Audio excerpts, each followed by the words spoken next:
कैसे एक वक्त पे ये दीवारें खून से लथपथ हो गई थी। क्यों इस दीवार के आसपास आज भी एक्सीडेंट हो जाते हैं। क्या वजह थी जो इस दरवाजे को खूनी दरवाज़ा कहा जाने लगा। क्या कहानियाँ छुपी हुई हैं इस दरवाजे के पीछे। क्यों सन 2002 के बाद इस दरवाजे को बंद करना पड़ा। मुगलों के अंत से इस दरवाजे का आखिर क्या लेना देना है। क्यों रात के टाइम लोग यहाँ से निकलने से भी डरते हैं। क्या सच में इस दरवाजे में कोई भूत रहता है या बस ये लोगों के दिमाग की उपज है। ये भ्रम है, झूठ है, अफवाह है। जानेंगे इसके पीछे का सच इस खूनी दरवाजे की वीडियो में।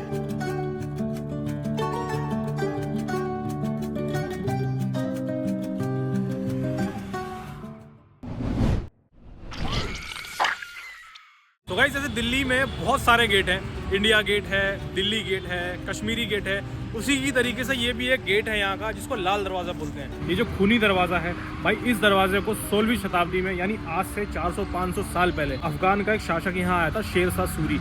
उसने इस दरवाजे को बनाया था और भाई इस दरवाजे को लाल दरवाज़ा बोलते हैं।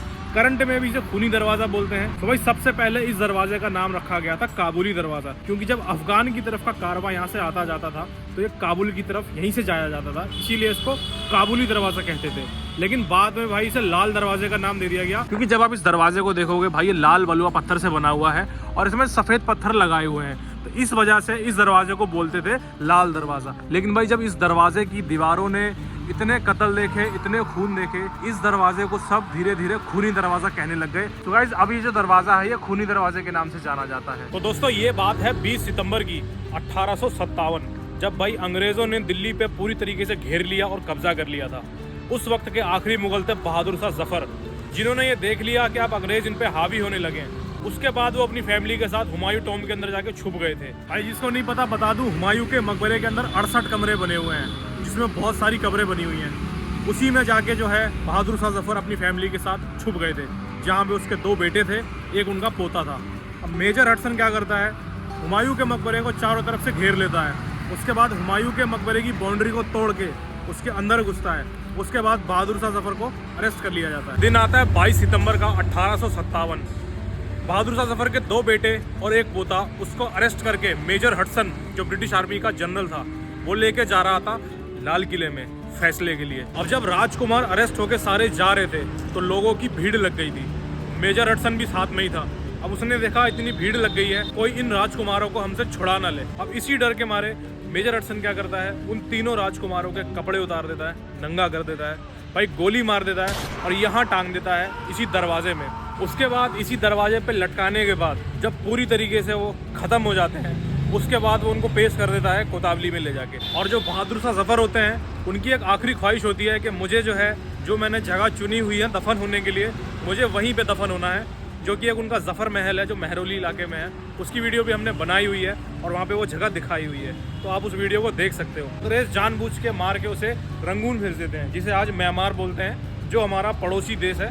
तो इस तरीके से 1857 में अंग्रेज मुगल वंश का अंत कर देते हैं और पूरी तरीके से दिल्ली पे कब्जा कर लेते हैं। तो दोस्तों इस तरीके से ये दरवाजा उस दर्दनाक कहानी का हिस्सा बन चुका है। तो गाइस अभी आप इस दरवाजे को जब देखेंगे, यहाँ से अभी बाउंड्री कर दी गई है। हालांकि अंदर भी इसका जो दरवाजा है वो भी बंद है, लेकिन पहले मैं बता दूं ये भी नहीं था, वहां से भी बंद नहीं था। इस दरवाजे के अंदर आ सकते थे और जा सकते थे। क्या हुआ था ऐसा कि इस दरवाजे को बंद करना पड़ गया, करेंगे हम इसके ऊपर भी बात, क्योंकि इस दरवाजे के साथ और भी बहुत सी सारी कहानियां जुड़ी हुई हैं। और भाई यही नहीं, साथ साथ ये भी बताते हैं, जब औरंगजेब का टाइम चल रहा था, शाहजहां का बेटा था औरंगजेब और उसका भाई भी था एक बड़ा दारा शिकोह। उस वक्त सिंहासन पे बैठने के लिए दारा शिकोह और औरंगजेब का मुकाबला हो जाता है और औरंगजेब उसको हरा के उसकी गर्दन काट के यहीं पे टांग देता है। वो कहानी भी भाई इसी दरवाजे के साथ जुड़ी हुई है। तो दोस्तों साथ ही साथ एक कहानी और जुड़ी हुई है। अकबर के बाद जो है बादशाह बनना था जहांगीर, लेकिन आपको पता होगा जहांगीर जो था, जिसको सलीम बोलते थे, जो एक वक्त पे अनारकली से प्यार भी करता था। भाई तुजू के जहांगीर एक किताब है जहांगीर के ऊपर, उसमें लिखा हुआ है तो बादशाह जहांगीर था, उसको काफी शौक था शराब का या औरतों का, मतलब वो बिल्कुल अकबर से अलग था। इसीलिए अकबर के जो 9 रत्न थे वो नहीं चाहते थे कि जहांगीर जो है अगला बादशाह बने, क्योंकि वो उस बादशाह बनने के लायक नहीं था। इस चीज को लेकर जहांगीर थोड़ा सा नाराज हो गया था और उसके 9 रत्नों में से एक रत्न थे अब्दुल रहीम। उसके 2 बेटे थे, जहांगीर ने उन बेटों की भी गर्दन काट के इसी दरवाजे पे लटकाया था। तो उस कहानी का किस्सा भी इसी दरवाजे के साथ जुड़ा हुआ है। तो गाइस इतने सारे हादसे, इतने सारे खून इस दरवाजे पे होने के बाद जिसका नाम था लाल दरवाजा, उसका नाम रख दिया गया भाई खूनी दरवाजा। अब बात आती है ये जो खूनी दरवाजा था इसको बंद क्यों कर दिया गया। तो दोस्तों इसके पीछे बंद होने का कारण भी एक बहुत बड़ा था।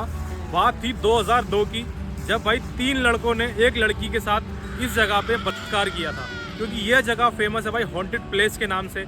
बताते हैं भाई यहाँ रात में जो है लोग निकलते हैं तो उनको आवाज़ें सुनाई देती हैं, कोई दिखाई देता है। कई लोग बताते हैं किसी को थप्पड़ भी पड़े हुए हैं। यहाँ पे जो आसपास निकलते हैं कई बार एक्सीडेंट भी हुए हैं। इस चीज़ को लेकर इस जगह को हॉन्टेड बताया हुआ था कि भाई ये भूतिया जगह है, यहाँ पे आसपास तो कोई निकलता ही नहीं है। जहाँ पे भाई ये सब चीज़ों का नाम होता है कि भूत है ये है, वहाँ पे गलत काम ज़रूर होते हैं। तो भाई 2002 में 3 लड़कों ने एक लड़की के साथ इस जगह पे बलात्कार किया और उसे बहुत गलत हालत में यहाँ पे छोड़ के चले गए थे। तो इस वजह से इस दरवाजे को पूरी तरीके से बंद कर दिया गया था। देखने में बस ये लगता है जैसे कि ये दरवाज़ा है, लेकिन भाई ये दरवाज़ा बहुत चौड़ा है। इसके अंदर सीढ़ियाँ भी जा रही हैं, इसके अंदर कमरे भी बने हुए हैं। ये खिड़कियाँ आपको दिख रही होंगी, ये उजाले के लिए सीढ़ियों में खिड़कियाँ निकली हुई हैं। उसके बाद ऊपर इसके छत भी बनी हुई है। एक ये फर्स्ट फ्लोर है, यहाँ पे बहुत सारे रूम हैं और इसके यहाँ से इसके दरवाजे नज़र आते हैं। यहाँ से आपको दिखाता हूँ, यहाँ पे आपको दिख रहा होगा भाई ये इसका एक दरवाज़ा है, ठीक है, जिसपे ताला लगा हुआ है। तो यहाँ से भी आपको दिखेगा इस तरफ भी इसका एक दरवाज़ा है। तो ये 2 दरवाजे बने हुए हैं ऊपर जाने के लिए। तो आप अंदर देखेंगे भाई इसके अंदर भी आपको बहुत सारा स्पेस नज़र आएगा, जिसको बंद कर दिया है। आपको इस तरफ से दिखाता हूँ, यहाँ पे देखो इसमें कितना स्पेस है। वहाँ से अंदर जाने का रास्ता है, यहाँ से भी है। इसका सीढ़ी का एक छज्जा बना हुआ है, फिर ऊपर जाके एक फ्लोर बना हुआ है। वहाँ पे वो आपको छत का दरवाज़ा नज़र आ रहा होगा, ये इसकी छत पे दरवाज़ा बना हुआ है।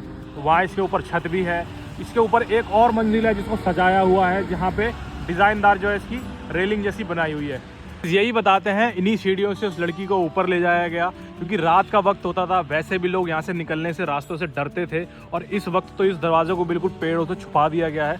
उस वक्त ऐसा नहीं था, यहाँ से एकदम तेज से निकल जाते हैं, लोगों को दिखाई भी नहीं देता है। लेकिन उस वक्त में भाई लोग डरते थे और काफ़ी भयानक ये दरवाज़ा जो है लगता था। तो इन्हीं जगहों से उसको ऊपर ले गए और भाई वहाँ जाके उस लड़की के साथ बलात्कार हुआ और उसे वहीं छोड़ के चले गए थे। तो गाइस तब से 2002 के बाद से इन दरवाज़ों पर बड़े बड़े लोहे के गेट लगा दिए गए हैं। इसके अंदर जाना अब अलाउड नहीं है। अंदर भी इसके एक दरवाज़ा लगा हुआ है। तो वहाँ आप जब देखेंगे तो वहाँ पे ना ये दरवाजे की सरियाँ टेढ़ी हो रखी हैं। तो यहाँ से भाई इसको खोल खोल के लोग अंदर चले जाते थे। उसके बाद भाई बाहर भी यहाँ पे एक दरवाज़ा लगा दिया है। अब तो इसके अंदर जाना बिल्कुल भी अलाउड नहीं है। तो दोस्तों ये सारी कहानी और ये सारे किस्से इस दरवाजे के साथ जुड़े हुए थे। इस तरीके से ये दरवाज़ा बदनाम हो गया था। तो दोस्तों ये थी कहानियाँ इस दरवाजे के साथ जुड़ी हुई। कई किस्से मैंने आपको बताए। और भाई यहाँ जो अफवाहें उड़ती हैं, यहाँ भूत है, ये है, वो है, ऐसा तो इंसान की फितरत होती है।